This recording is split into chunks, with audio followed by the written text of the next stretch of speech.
आशा करता हूँ आप सब बहुत अच्छे होंगे। मेरा नाम है सिद्धांत अग्निहोत्री। स्टडी क्लोज पे आपका बहुत बहुत स्वागत है। क्या बात है? तो बेटा, जम्मू एंड कश्मीर में प्रॉपर्टी टैक्स लग गया है या लगने वाला है, हम बात करेंगे। Happy Holi to all of you. Holi की बहुत बहुत शुभकामनाएं। पता नहीं यार, पिछले 8-10 सालों से मैं होली ही नहीं मना पा रहा हूँ। या तो एग्जाम होता है, पढ़ाई करता हूँ, नहीं तो लेक्चर ही बनाता हूँ। आज भी काम ही कर रहा हूँ। बचपन में मजा आती थी होली खेलने में। गोबर कीचड़ लथेड़ लथेड़ के एकदम सबको रंग पोतते थे, मजा आ जाती थी। ये क्या है बताओ? बायसालन वैली है कि कौन सी? खैर, जम्मू एंड कश्मीर तो अभी मैं हो गया था, बहुत ही खूबसूरत है, मजा आ गई थी यार। तो फिलहाल कश्मीर एडमिनिस्ट्रेशन ने रूल्स को नोटिफाई किया है। हम सबको पता है कि कश्मीर एक यूटी है ना, यूनियन टेरिटरी है 2019 के बाद से। तो अब प्रॉपर्टी टैक्स कैसे लगेगा? इंटेंशन यही कि जो अर्बन लोकल बॉडीज है उनको बिल्कुल अलग कर दिया जाए। तो अभी बताते हैं कि टैक्स हर जगह लगेगा, खाली जम्मू एंड कश्मीर को छोड़ के, जहां पे अर्बन लोकल बॉडीज बिल्कुल सरकारी फंड्स पे डिपेंडेंट रहेगी। यानी कि एक तरीके से सरकार जो है, क्योंकि देखिए बाकी जगह पे तो जो भी प्रॉपर्टी टैक्स लगता है वो अर्बन लोकल बॉडीज को जाता है। हम सबको पता है ना, म्युनिसिपल कॉर्पोरेशन गाड़ी वाला आया, घर से कचरा निकाल। लेकिन यहां पे बोला है कि नो नो, यहां पे हम है ना, सरकार है ना, केंद्र है ना आपको पैसे देने के लिए। तो अब भाई जब पैसा नहीं आएगा अर्बन लोकल बॉडीज पे तो मूड खराब होगा। तो अपोजिशन पार्टीज और सोशल और ट्रेड ऑर्गेनाइजेशन ने बोला है कि बेटा तैयार हो जाओ, हम तो प्रोटेस्ट करेंगे, फिर हम आंदोलन करेंगे। सरकार जो है वो डिसीजन अपना वापस ले। जम्मू एंड कश्मीर में भी, मतलब श्रीनगर जम्मू में म्युनिसिपल कॉरपोरेशन है कि नहीं? अभी मैं गया था जम्मू, मज़ा आ गई थी। और वहाँ से फिर मैंने फ़्लाइट ली श्रीनगर के लिए। आधे घंटे के अंदर ही अंदर पहुँच गए। फिर कश्मीर घूमे तो 19 म्युनिसिपल काउंसिल है और 57 म्युनिसिपल कमिटीज़ हैं यूनियन टेरिटरी में। एक चीज़ आपको बताना चाहता हूँ कि होली के मौके पे अपना वक्त मत बर्बाद करें। हमारे शानदार यूपीएससी कोर्सेज को ज़रूर अवेल करें। कल सेल का लास्ट डे है। अगर आप यूपीएससी की तैयारी कर रहे हैं, होली 25 कूपन कोड आपको यूज़ करना है। 2024 का बैच, 2024 का बैच हमने लॉन्च कर दिया। एक और चीज़, पीएसआईआर और हिस्ट्री के ऑप्शनल के भी बैचेस चल रहे हैं। तो देर ना करें, क्योंकि जितना ज़्यादा आप देर करेंगे आप ही को लॉस होगा। तो फटाक से कोर्सेज को अवेल करें, बहुत ज़्यादा फायदा होगा। क्योंकि अभी तो प्रीलिम्स की स्पेशल क्लासेस भी चल रही हैं। ये चीज़ अब जम्मू एंड कश्मीर, अब यहाँ पे लेफ्टिनेंट गवर्नर बोल रहा है कि भैया देखो, पहले हम पब्लिक से देखेंगे, पब्लिक से पूछेंगे और उसके बाद ही हम प्रॉपर्टी टैक्स जो है वो लगाएंगे। तो क्या प्रॉपर्टी टैक्स पहली बार इंट्रोड्यूस हुआ है? नो। 2002 तक सेल्स टैक्स डिपार्टमेंट, जो जम्मू एंड कश्मीर का डिपार्टमेंट था, ठीक है, वो जो लैंड लॉर्ड्स की इनकम थी उस पर टैक्स लगाता था। जैसे मैंने अगर मैं अगर कोई जमीन का मालिक हूं, मैंने उसको रेंट पे दे दिया शहर में, तो उस पर टैक्स लगता था। लेकिन कभी भी ये जो प्रोसीड्स है ये अर्बन लोकल बॉडीज को नहीं जाया करते थे। यानी कि वो जो टैक्स होता था ना, वो म्युनिसिपल कॉर्पोरेशन को नहीं जाता था। प्रॉपर्टी टैक्स की बात करें तो Jammu and Kashmir urban immovable property tax rule 1962 के तहत ये लगाया जाता है। सर्वे होते हैं हर जगह, सर्वे होते हैं लैंड के, जमीन के या प्रॉपर्टी के सर्वे होते हैं। हर 5 साल में सर्वे किए जाते हैं और उसी के हिसाब से टैक्स को कैलकुलेट किया जाता है कि किसकी कितनी जमीन आई, कितनी बढ़ी, कितनों पे मकान बनाए गए, सब कुछ। 1997 आखिरी बार सर्वे हुआ था। अब यहां तो बोल रहे 5 साल में, बट क्योंकि कश्मीर है तो एवरीथिंग इज पॉसिबल देयर।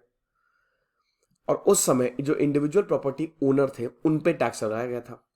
जिनकी 500 रुपए महीना इनकम थी, मिनिमम रेंटल इनकम, उन पे टैक्स लगाया जाता था और हर 3 महीने पे आपको टैक्स देना पड़ता था। और अगर आप डिले करते थे, यानी कि अगर आप देरी करते थे, तो आपके ऊपर पेनाल्टी भी लगाई जाती थी। तो अब सरकार ने 1997 के बाद टैक्स कलेक्ट करना क्यों बंद कर दिया?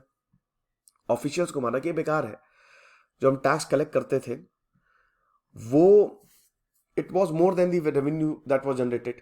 ठीक है, मतलब जो जो कॉस्ट थी, जैसे भाई सिंपल सी बात है कि कॉस्ट जो आ रही थी, हम एक डिपार्टमेंट बनाया, हमने लोगों को भेजा, वो बहुत ज्यादा थी। टैक्स उतना आ ही नहीं रहा था जितनी हमारी कॉस्ट लग रही थी। तो फायदा क्या? अगर आपको लग रहा है कि कोई आपका बिजनेस, या चलो यहां पे बिजनेस ही है ना एक तरीके से, क्योंकि सरकार को पैसा मिल रहा है। तो अगर आपको लग रहा है कि वो पैसा मिले मुझे, लेकिन आपको पता है कि उस पैसा को, जो मिलेगा मुझे पैसा, उसमें मेरा पैसा लग ज्यादा रहा है, तो आप उसको बंद कर दोगे। साथ ही साथ जो प्रॉपर्टीज ओनर्स थे उन्होंने इस असेसमेंट को ही चैलेंज कर दिया। और उसके बाद फिर जब एक बार कोर्ट में मामला गया तो लो, अब देखो लीगल सिस्टम जो है ना वो एक तरीके से रोकने के भी काम आता है। भाई केस चल रहा है और जब तक केस चल रहा है तब तक आपको पैसा ही नहीं मिलेगा, ये चीज है। जम्मू एंड कश्मीर में वैसे टैक्सेशन के प्रोविजन क्या है, 71A के तहत पावर दी गई है, ठीक है, जो Jammu and Kashmir municipal act 2000 है, ठीक है। और 2020 अक्टूबर में होम मिनिस्ट्री ने यह बोला था कि जो एडमिनिस्ट्रेशन है वो अब टैक्स लगाएगा, क्योंकि अब तो यूनियन टेरिटरी हो गया, अब टैक्स कौन पे करेगा और कब। देखो जो टैक्स है it is propose to be levied उन लोगों पे जिनकी जो टेरिटोरियल डिस्ट्रिक्ट जो जुरिस्डिक्शन है वो पूरे जम्मू एंड कश्मीर में फैली हुई है, यानी कि जम्मू एंड कश्मीर में जो जिनके पास भी लैंड है, जिनके पास प्रॉपर्टी है, उनको टैक्स देना पड़ेगा 1 अप्रैल से, सिंपल, ठीक है। अब हर प्रॉपर्टी ओनर को नहीं पे करना है। कैसे? 1000 स्क्वायर फीट यानी कि लगभग 110 गज, अगर 1000 स्क्वायर फीट का उससे कम का एरिया है तो 40%, जैसे आपका टैक्स टोटल बना उसमें 40% तक एग्जेम्प्टेड है। रिमेनिंग की अगर बात करते हैं तो 80%, 80% यू हैव टू पे लेस देन ₹60 अ ईयर, है ना। शिमला, अंबाला, देहरादून में 10 गुना ज्यादा इसका अमाउंट है, यानी कि 6,000 रुपए, ओके। 46,000, जैसे 1 लाख के करीब शॉप्स है अर्बन एरियाज में, है ना, तो 46,000 के करीब 100 स्क्वायर फीट से कम है। 80% ये जो शॉप्स हैं ये सिर्फ 600 रुपए 1 साल का देती है, यानी कि 50 रुपए महीना टैक्स, है ना, तो ये तो बहुत कम हो गया। अब एडमिनिस्ट्रेशन की बात करें तो लगभग 30,000 के करीब दे पे 2,000 इन एनुअल प्रॉपर्टी टैक्स, यानी कि पूरे साल का खाली 2,000 रुपए, और 20,000 जो है इट विल पे 1,500 से कम, यानी कि it's a 10th of what shop owners, यानी कि अगर देखिए यही अगर आप शिमला, अंबाला, देहरादून में चले जाइए तो यही 1,500 15,000 पहुंच जाता है। 10 गुना 10 गुना ज्यादा कर दीजिए, लेकिन यहां पे आपको 1/10 देना पड़ेगा, समझ रहे हो। अब जो प्रॉपर्टी टैक्स है, जो टोटल टैक्सेबल एनुअल वैल्यू आती है उसका 5% है अगर रेजिडेंशियल प्रॉपर्टी है, और अगर नॉन रेजिडेंशियल है तो उसका 6% है। प्रॉपर्टी टैक्स ऐसे कैलकुलेट किया जाता है। अब टीएवी डिसाइड किया जाएगा कि किस म्युनिसिपैलिटी में है, वहां पे लैंड वैल्यू कितनी है, रेट क्या है, फ्लोर कितना है आपका, यूज कितना करते हैं, प्रॉपर्टी कितनी पुरानी है, ऑक्यूपेंसी कितनी है, इन सब पे इसको जो है वो कैलकुलेट किया जाएगा। 19th सेंचुरी में जो डोगरा रूलर थे तो उन्होंने ही ये कमिटी बनाई थी, म्युनिसिपल कमिटी बनाई थी श्रीनगर जम्मू के लिए, ताकि डेवलपमेंट हो सके, शहरों का डेवलपमेंट हो सके। 1886 में इस एक्ट के दौरान मतलब यहां पे ये पूरा इन्होंने म्युनिसिपल कमेटी बनाई थी, और फिर 1956 में इसको अपग्रेड किया गया था, ठीक है। और 2003 में जो लेजिस्लेचर था, जो विधानसभा थी, उन्होंने लॉ पास किया ताकि इनको अपग्रेड किया जा सके। म्युनिसिपल कॉर्पोरेशन बड़े शहरों के लिए होती है, ठीक है, बड़े शहरों के लिए। आपको पता ना यूएलबी टोटल 8 में डिवाइडेड है, ठीक है, तो जो बड़े शहर है 10 लाख से ऊपर पॉपुलेशन, वहां पे म्युनिसिपल कॉर्पोरेशन जो है वो बनाई जाती है, ठीक है, नगर पालिका। तो आज अगर बात करते हैं म्युनिसिपल कमिटीज और म्युनिसिपल काउंसिल, एक town area they set up as town areas committee and notified area committee, ठीक है। वक्त वक्त पे इसको नोटिफाइड एरिया कमिटी मतलब चलो ठीक है, तुमको हम लॉ निकालेंगे, जो हम कानून निकालेंगे, वी विल नोटिफाई, यानी कि कुछ भी हो तुमको पैसा मिलता रहेगा, तुम नोटिफाई रहोगे। 2017 में जीएसटी आया, लेकिन अगेन जो स्टेट गवर्नमेंट है वो इसमें यहां पे लगा नहीं, मतलब टोल टैक्स तो देखिए कश्मीर में टैक्स का वैसे कुछ सही नहीं है। मैं जहां पे गया था, पहलगांव में जा रहा था, तो वहां पे ड्राइवर ये बता रहा था कि बिना बात के पैसे लेते हमसे, और किसको आप कंप्लेन करोगे। मुझे याद है कि मैं बैठा हुआ था कार में, मैं और मेरी वाइफ और 3 लोग बैठे हुए थे, तो उसने चालान काट दिया ओवरलोडिंग का। एनीवे, जीएसटी लगने के बावजूद टोल टैक्स कलेक्ट किए जा रहे हैं, ये चीज है। फिर जनवरी 2020 में इसको खत्म किया गया, जब 2019 में 370 को ही हटा दिया गया। ये हिसाब किताब रहा। लैंड रिफॉर्म्स की अगर कश्मीर की बात करें तो हम सबको पता है कि किस तरीके से टिलर्स जो उगाते हैं, ठीक है, जो बोते हैं, कैसे एक्सप्लॉयटेशन रहा है अफगान, सिख, डोगरा रूल में।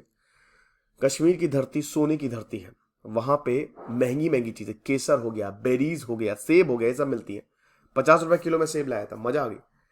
तो यहाँ पे 150 रुपए किलो मिलता है।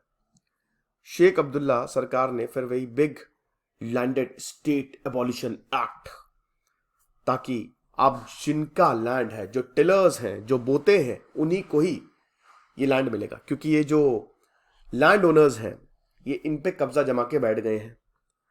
तो अब लैंड ओनरशिप पे सीलिंग लगा दी गई, ठीक है, मतलब 22 एकड़ के करीब, कि इससे ज्यादा तुम नहीं ओन कर सकते।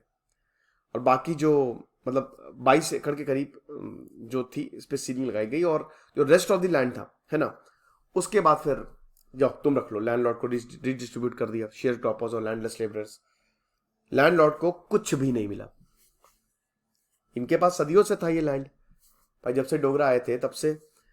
और यहाँ पे यही बोला कि तुम्हारे लैंड को, तुम्हारे जमीन को मार देंगे और थोड़ा बहुत तुम रख लेना। अब लेकिन कॉम्पनसेशन तो दिया जाना चाहिए, बट नहीं दिया गया। और खैर अब क्यों दिया भी जाएगा भाई, सालों से एक्सप्लॉयटेशन, बड़ा दिक्कत रहा है, ये चीज है। तो ये जो 2020 का थर्ड ऑर्डर आया, इसमें 11 लैंड लॉज को रिपील किया गया, हटा लिया गया, जिसमें big landed state abolition act भी था, यानी कि जो लैंड टू टिलर राइट्स थे इसको भी खत्म किया गया। ये चीज है। सरकार तो कह रही है कि 150 करोड़ का रेवेन्यू आएगा, लेकिन अब आएगा नहीं आएगा तो देखना पड़ेगा। तो ये लेक्चर था, आई होप आपको समझ में आया होगा। खुश रहिए, पढ़ते रहिए। सिद्धांत अग्निहोत्री, साइनिंग।